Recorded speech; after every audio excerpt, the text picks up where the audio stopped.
The San Antonio International Airport has long had a reputation as a bit lackluster for a city our size. There's a direct tie between the airport and the local economy, which has also been criticized in the past. But a lot's changing on both fronts. We explain what's coming for the airport and why even infrequent flyers might want to pay attention. The seventh largest city in the country is starting to act its size. And size has everything to do with it. The San Antonio Airport is about to get bigger. It's a whole host of projects, with the biggest one being the new terminal building. A third terminal at San Antonio International with capacity for 17 more gates. There's Terminal A, Terminal B, and next to it would be number 3. The size of it would be approximately 850,000 square feet, which is actually more than the Terminal A and Terminal B we currently have combined. But it's not just about more passengers and more planes. Anybody that's been in San Antonio for the last 30 to 40 years has been privy to the debate about where our airport should be. San Antonio International sits at the crossroads of Highway 281 and Loop 410, not far from both the bustle of the city and neighborhoods. Think about any major city in the United States where their airport is located. Very few of them do you fly actually into the heart of the city, and your location is convenient. Convenient, but landlocked. One of the main questions that they wanted the master plan to ask was, is our current location the right location now and into the future? And the answer simply was yes. We get a lot of traffic from south, so the further north we would move an airport would have an impact. An impact to a city trying to attract more, not less. More business, higher education, and in turn, higher paying jobs. In a lot of industries in 2023, it's not work from home, it's work from anywhere. Think about USAA. They have offices all over the world. They need connectivity to their office in Charlotte, their office in Phoenix, their office in London, right?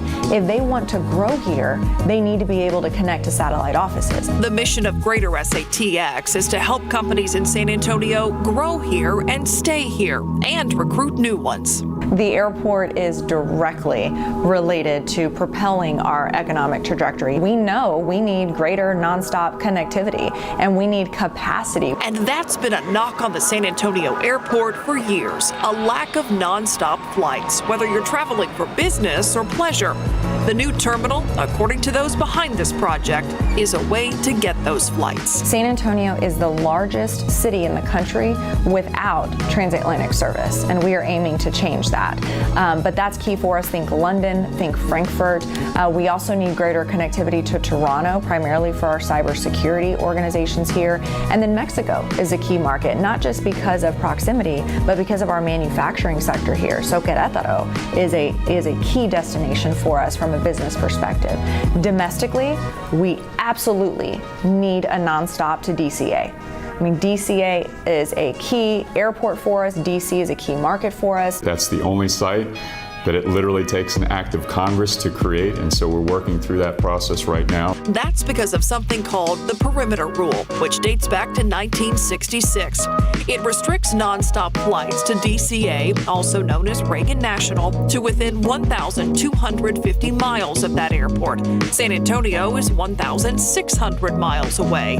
Houston and Dallas are within that perimeter and have direct flights to Reagan. An exception was made for Austin, so it has a nonstop to DCA.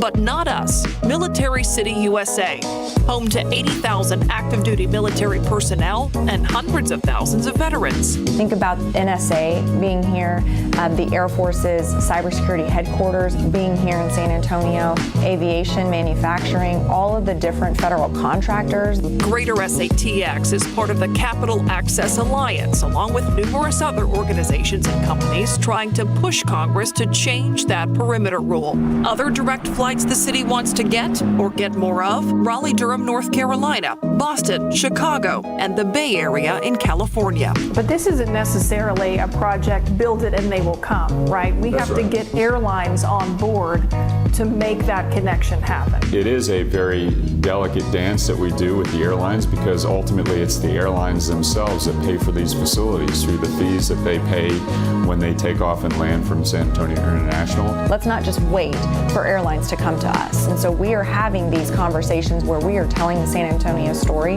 with the airport and with Visit San Antonio, and we're in active conversations, specifically not just about gate capacity, but about nonstop routes. The new terminal is the main airport project, but it's not the only one. A ground loading terminal is also in the works. That means passengers board the plane outside. And the only difference is instead of walking through a jet bridge, you load on the ground through a set of stairs. It can be faster, and there are certain carriers, ultra low cost carriers, that like that model. The city is also building a ground transportation center, a separate building where passengers can go to catch an Uber, a Lyft, a taxi, or a bus. That will be across from the new terminal. What that allows us to do is take that traffic off the curbs in the front roads and allows more free flow for passenger traffic. Don't expect the new parts of the airport to look like the old. The design aims to include some San Antonio signatures. A lot of times airports, the curb, you go straight into the building. We're going to build a paseo. Think of it as kind of a dry creek, if you will, with some natural features that will be offset from the building to the curb. That way you get to introduce plants, wildlife, bridge effects. Plus an outdoor courtyard for passengers once they get past security. Construction is set to start in 2024 with liftoff for the new terminal in 2028.